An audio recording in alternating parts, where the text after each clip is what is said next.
Responda rápido! Qual é Qual é a maior revolução da história? É maneiro que aí o cara vê isso, né? Barbudo, com esse chapeuzinho, charuto. O que o cara faz? Assiste o vídeo até o final? Não, não. Corre lá pro comentário e me xinga até cansar. Fazer o quê, né? Já foi?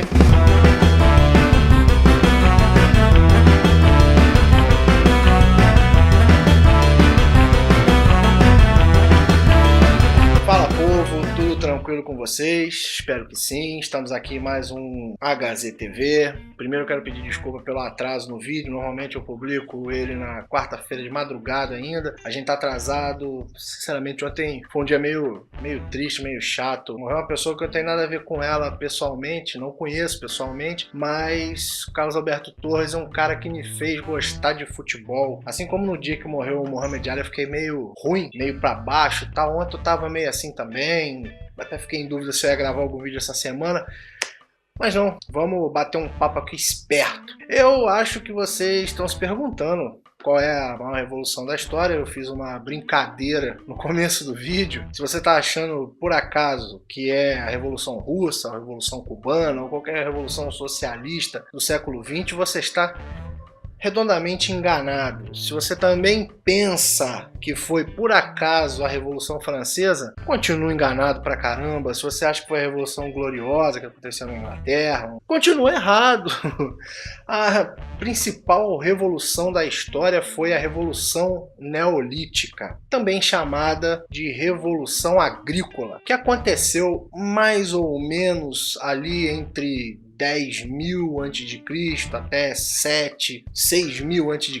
Para a gente falar um pouquinho dela, quero informar vocês que isso aqui não é exatamente uma aula sobre Revolução Neolítica. Tem um texto que está linkado aqui embaixo, que eu publiquei hoje também, que fala sobre essa revolução com um pouquinho mais de detalhes, só que é um bate-papo. Quando a gente fala de Revolução Neolítica, a gente na verdade está tratando de povos que migraram, ou melhor, migrar não é exatamente a palavra certa, mas povos que mudaram de uma situação social para outra. E essa mudança demorou séculos, milênios para acontecer e não aconteceu de uma hora para outra exatamente da mesma forma com todos os povos. O que eu quero dizer com isso? A gente tem, por exemplo, a região ali do Oriente Médio, do Rio Nilo, ali Mesopotâmia e tal, aqueles grupos humanos, eles migraram gradativamente em uma época, enquanto, por exemplo,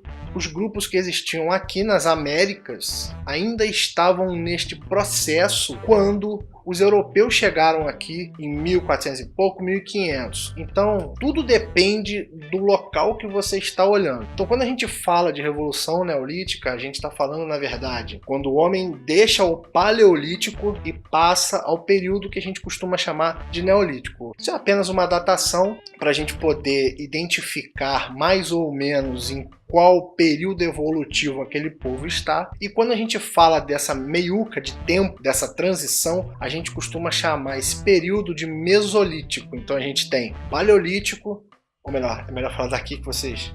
Paleolítico, que vem antes, Mesolítico e depois o Neolítico, completando essa nossa linha do tempo até começar o período que a gente costuma chamar de História, que é quando o homem desenvolveu a escrita. Então, claro, estamos falando de pré-história. Quando a gente fala dessa transição, a gente está falando de um processo que transformou os homens de nômades, caçadores e coletores para sedentários, agricultores, também caçadores, mas a caça deixa de ser o principal produto de alimentação, a principal fonte de alimentação desses grupos. Eles passam a tirar o sustento também da agricultura, que com o passar do tempo vai sendo cada vez melhor controlada, aumentando os excedentes de produção. O que diferencia um período do outro? Para facilitar, vamos chamar o Paleolítico também, ele também é chamado de Idade da Pedra Lascada. E quando a gente fala do Neolítico, a gente costuma chamar de Idade da Pedra Polida. Exatamente. No Paleolítico não existia tratamento das ferramentas utilizadas, por exemplo, para a caça. O grupo, que era nômade, tinha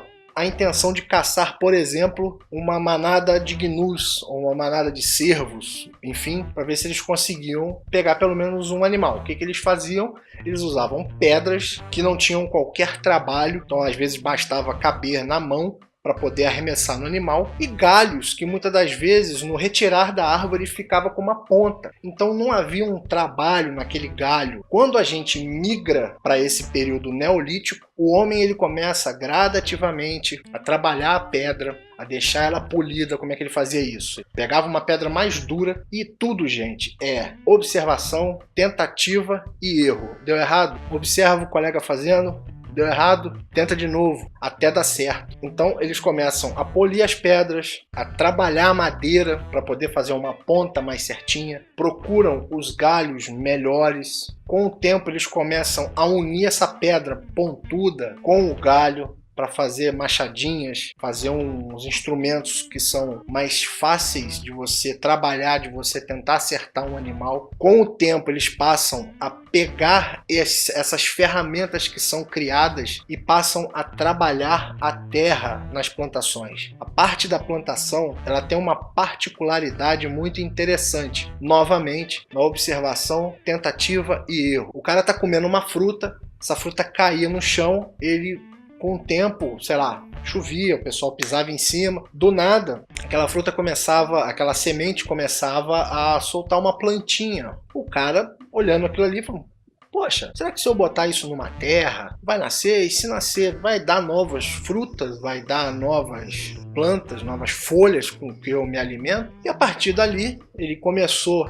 a observar que aquilo dá certo. Daí, para se criar uma plantação, para querer não sair mais daquele lugar, porque a terra era muito boa, plantou, nasceu e está alimentando o seu povo, não foi um pulo de um dia para o outro. Como eu disse mais ou menos no início do vídeo, essa mudança vai ocorrendo ao longo de milhares de anos. Os primeiros grupos nômades deixaram de ser nômades, passaram a sedentarizar em determinados lugares. Fizeram isso em volta dos principais rios da antiguidade. Quais são eles? O rio Nilo, no Egito, o Tigre e o Eufrates, na Mesopotâmia, o Yangtze, que também é chamado de Rio Amarelo, na China, e o rio Indo, na Índia. Esses primeiros grupos, quando começaram a plantar, quando começaram a ter o sustento, em sua maior parte, da terra, passaram a se preocupar com as cheias. Ao se preocupar com as cheias, eles passaram a desenvolver técnicas de irrigação, de construção de canais. Tá entendendo a evolução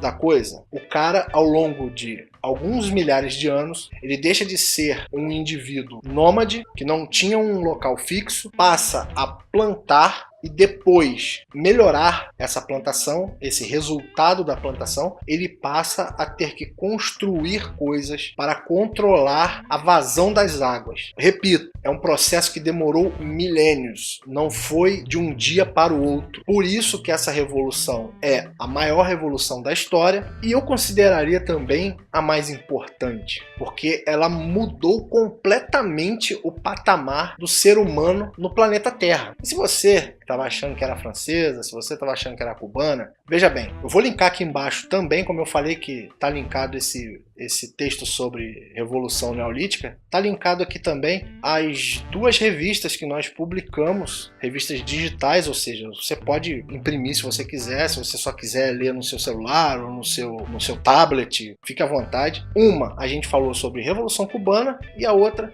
nós falamos sobre Revolução Francesa.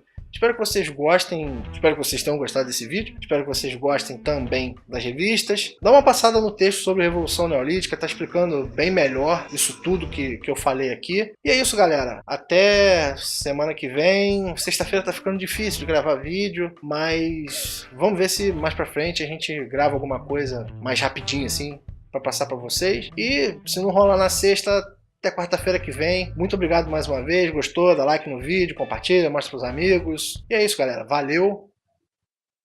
Até já.